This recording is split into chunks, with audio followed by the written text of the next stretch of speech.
দেববাণী, শুক্রবার 26শে জুলাই। বৃহদারণ্যক উপনিষদ। সবকিছুকে ভালোবাসুন কেবল আত্মার ভেতর দিয়ে এবং আত্মার জন্য। যাজ্ঞবল্ক্য তার স্ত্রী মৈত্রেয়ীকে বলেছিলেন, আত্মার দ্বারাই আমরা সব জিনিস জানতে পারছি। আত্মা কখনো জ্ঞানের বিষয় হতে পারে না। যে নিজে জ্ঞাতা সে কি করে জ্ঞেয় হবে? যিনি নিজেকে আত্মা বলে জানতে পারেন তার পক্ষে আর কোনো বিধিনিষেধ থাকে না। তিনি জানেন তিনি এই জগৎ প্রপঞ্চ, আবার এর স্রষ্টাও বটে।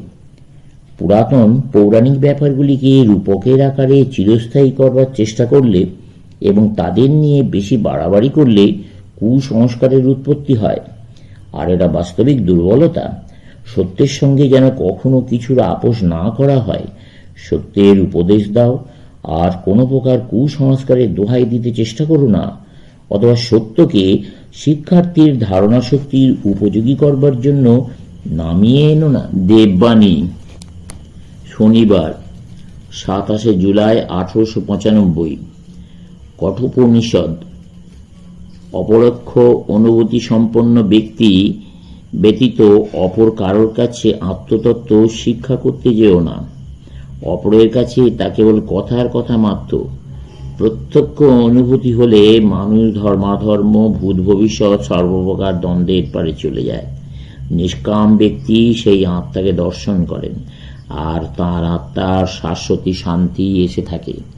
শুধু কথা বলা, বিচার, শাস্ত্রপাঠ ও বুদ্ধির চূড়ান্ত পরিচালনা করা, এমনকি বেদ পর্যন্ত মানুষকে সেই আত্মজ্ঞান দিতে পারে না। আমাদের ভেতর পরমাত্মা ও জীবাত্মা দুই আছেন। জ্ঞানীরা জীবাত্মাকে ছায়াস্বরূপ আর পরমাত্মাকে যথার্থ সূর্যস্বরূপ বলে জানেন। আমরা যদি মনটাকে ইন্দ্রিয়গুলির সঙ্গে সংযুক্ত না করি, তাহলে আমরা চক্ষু, কর্ণ, নাসিকা প্রভৃতি ইন্দ্রিয় দ্বারা কোনো জ্ঞানই লাভ করতে পারি না। মনের শক্তির দ্বারাই বহিরিন্দ্রিয়গুলিকে ব্যবহার করা হয়ে থাকে।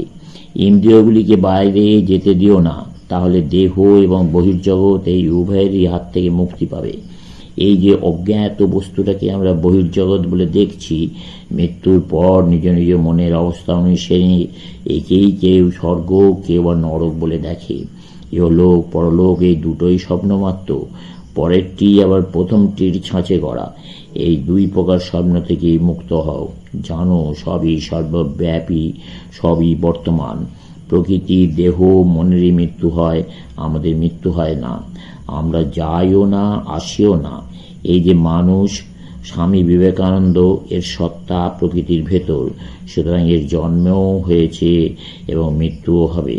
কিন্তু আত্মা, যাকে আমরা স্বামী বিবেকানন্দ রূপে দর্শন করছি, তার কখনো জন্ম হয়নি, তিনি কখনো মরবেন না। তিনি অনন্ত ও অপরিণামী সত্তা। আমরা মনোশক্তিকে 5টা ইন্দ্রিয় শক্তিতেই ভাগ করি বা একটা শক্তিরূপেই দেখি। মনোশক্তি একরকমই থাকে। একজন অন্ধ বলে প্রত্যেক জিনিসের ভিন্ন ভিন্ন রকমের প্রতিধ্বনি আছে। সুতরাং আমি হাততালি দিয়ে বিভিন্ন জিনিসের প্রতিধ্বনি দ্বারা আমার চতুর্দিকে কোথায় কি আছে ঠিক ঠিক বলতে পারি।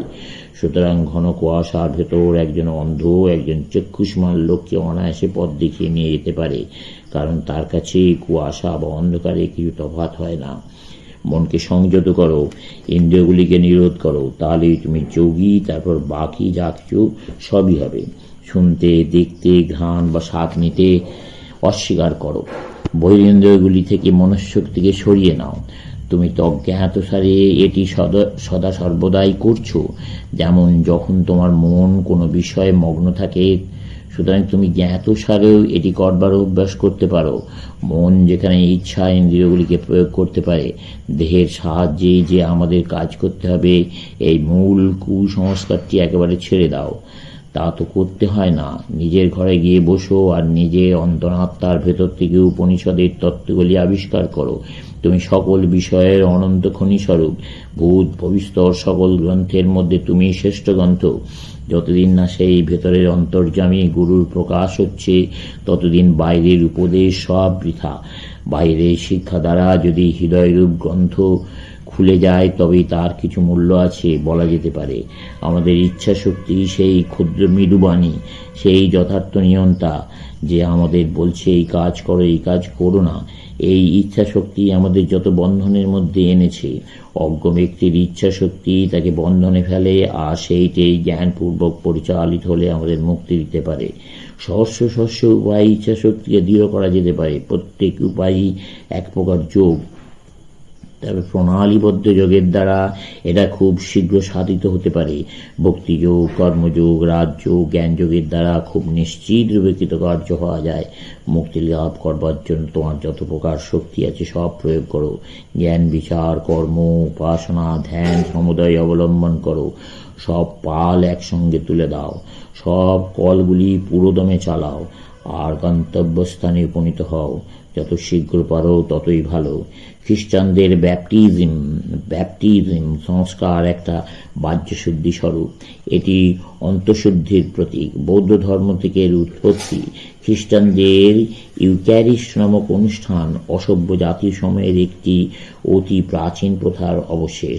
ওই সব অসভ্য জাতি কখনো কখনো তাদের বড় বড় নেতারা যেসব গুণে মহৎ হয়েছেন সেইগুলি পাওয়ার আশায় তাদের মেরে ফেলত এবং তাদের মাংস খেত। তাদের বিশ্বাস ছিল যে সকল শক্তিতে তাদের নেতা বীর্যবান, সাহসী ও জ্ঞানী হয়েছিলেন, এই উপায়ে সেই শক্তিগুলি তাদের ভেতরে আসবে।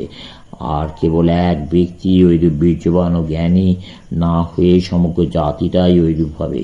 নরবলি প্রথা ইহুদি জাতির ভেতরেও ছিল, আর তাদের ঈশ্বর যেহোবা এবং ওই প্রথার জন্য তাদের অনেক শাস্তি দিলেও সেটা তাদের ভেতর থেকে একবারে লোপ পায়নি। যিশু নিজে শান্ত প্রকৃতি ও প্রেমিক পুরুষ ছিলেন, কিন্তু তাঁকে ইহুদি জাতির বিশ্বাসের সঙ্গে খাপ খাইয়ে প্রচার করবার চেষ্টার ফলে খ্রিস্টানদের মধ্যে এই মতবাদের উৎপত্তি হলো যে যিশু ক্রুশে বিদ্ধ হয়ে সমগ্র মানব জাতির প্রতিনিধি রূপে নিজেকে বলি দিয়ে ঈশ্বরকে সন্তুষ্ট করলেন।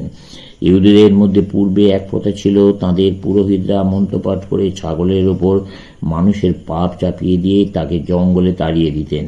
এখানে ছাগলের বদলে মানুষ, এই তফাৎ। এই নিষ্ঠুর ভাব প্রবেশ করার দরুন খ্রিস্ট ধর্মে যিশুর যথার্থ শিক্ষা থেকে অনেক দূরে সরে গেল এবং তার ভেতরে পরের ওপর অত্যাচার করবার এবং অপরের রক্তবার করবার ভাব এলো। কোনো কাজ করবার সময় বলো না এটা আমার কর্তব্য, বরং বলো এটা আমার স্বভাব। সত্যমেব জয়তে নানৈতম। সত্যেরই জয় হয়, মিথ্যার হয় না। সত্যের উপর প্রতিষ্ঠিত হও, তাহলেই তুমি ভগবানকে লাভ করবে। অতি প্রাচীনকাল থেকে ভারতে ব্রাহ্মণ জাতি নিজেদের সর্বপ্রকার বিধি নিষেধের অতীত বলে ঘোষণা করেছেন। তারা নিজেদের ভূদেব বলে দাবি করেন। তারা খুব দরিদ্রভাবে থাকেন, তবে তাদের দোষ এই যে তারা আধিপত্য প্রভুত্ব খোঁজেন। যাই হোক, ভারতে প্রায় 6 কোটি ব্রাহ্মণের বাস। তাদের কোনো প্রকার বিষয় আশয় নেই, অথচ তারা বেশ ভালো লোক, নীতিপরায়ণ। আর এইরূপ হওয়ার কারণ এই যে বাল্যকাল থেকেই তারা শিক্ষা পেয়ে আসছেন যে তারা বিধিনিষেধের অতীত। তাদের কোনো প্রকার শাস্তির বিধান নেই। তারা নিজেদের দ্বিজ বা ঈশ্বর তনায় জ্ঞান করে থাকেন।